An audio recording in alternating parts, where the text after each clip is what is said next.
Hello, my name is John Prescott. I was the Deputy Prime Minister Tony Blair for 10 years.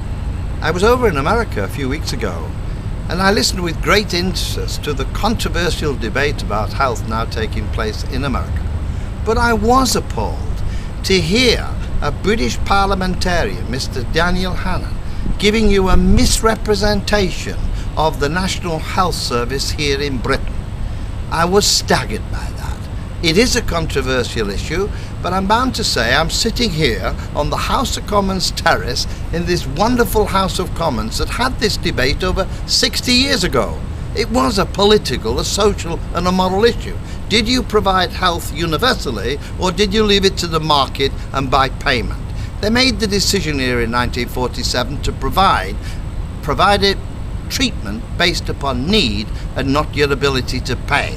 That is the essential issue. But curiously enough, it was opposed by the doctors, it was opposed by the insurance companies, and opposed by the Tory party too. And therefore I have to say you should treat these remarks from Mr. Hannan with that kind of scepticism. Where he may be right, he talked about high waiting lists in the health service. That's true. That's what we inherited in 1997. That was after 18 years of a rundown of our health service of Mrs. Thatcher. Now, we have poured a lot of money into the health service, and by the way, the proportion of money going to our health on GDP is still a lot less than America, and we treat it universally, not dependent on the market and the price system. So I did wonder whether the figures in Mr. Hannan's area were right.